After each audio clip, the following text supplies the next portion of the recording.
சிறகடி காசை சீரியல் ஆரம்பிச்சதுலேருந்து பார்த்திங்க அப்படின்னா முத்துவுக்கும் மீனாவுக்கும் ஏதாச்சும் ஒரு பிரச்சனை வந்துட்டு தான் இருக்குது. என்னதான் ரோஹிணியில் ஏகப்பட்ட குழப்பங்களை பண்ணாலும் இப்போது முத்துவுக்கு டிராஃபிக் போலீஸால் பிரச்சனை வரப்போகுது.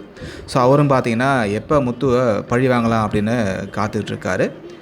இன்னொரு பக்கம் மீனாவோட தொழிலை கெடுக்கிறதுக்கு வில்லியாக இப்போது சிந்தாமணி ஒரு பிளானை போட்டு வச்சுருக்காங்க.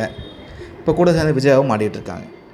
ஸோ இந்த வாரம் எபிசோடில் பார்த்திங்க அப்படின்னா இந்த சிந்தாமணி அவங்களால ஏற்பட்ட நஷ்டத்தை மீனா வந்து எப்படி சமாளிக்க போகிறாங்க, அந்த காசை எப்படி வாங்க போகிறாங்க அப்படின்ற அந்த ஒரு பரபரப்போடு தான் இருக்க போகுது. நம்ம ஏற்கனவே லாஸ்ட் வீடியோவில் சொன்ன மாதிரி இது எல்லாமே தேவையில்லாத ஆணி. சரி, விஷயத்துக்கு வருவோம். இந்த சீரியலில் சிந்தாமணி ரோலில் நடித்து மக்கள் மனசில் ரொம்பவே பிரபலமானவங்க தான் நடிகை சுஜாதா. இவங்க ஒரு பேட்டியில் வந்து பேசும்பொழுது, ஈசன் படத்தில் நான் நடிச்சிருந்தாலும் இந்த சிறகடி காசு சீரியலில் வந்ததுக்கப்புறமா தான் நான் ரொம்பவே வந்து ஃபேமஸ் ஆகிட்டேன்.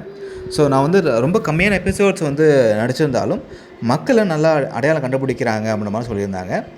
அதுவும் மீனாவை ஏன் இப்படி படுத்துகிற அப்படின்லாம் கேட்குறாங்க. எனக்கு தெரிஞ்ச ஒருத்தவங்க தவறிட்டாங்க. அவங்க மறைவுக்கு நான் அஞ்சலி செலுத்த போயிருந்தேன்.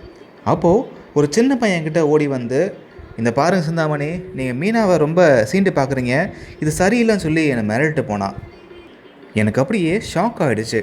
ஒரு சின்ன பையன் கூட என்னை ஞாபகம் வச்சு கேள்வி கேட்டதும் சிரிப்பு தான் வந்துச்சு. அந்த அளவுக்கு சிறகடி காசு சீரியல் ரீச் ஆகிருக்கு அப்படின்றத நினைக்கும் பொழுது செம்ம சந்தோஷமாக இருக்குது அப்படின்றத சுஜாதா சொல்லியிருந்தாங்க. இதை பற்றின உங்களோட கருத்துக்களை கமெண்ட்டில் பதிவு பண்ணுங்கள். இது மாதிரி இன்னும் பல அப்டேட்ஸ்க்கு நம்ம சேனலை சப்ஸ்கிரைப் பண்ணிக்கோங்க.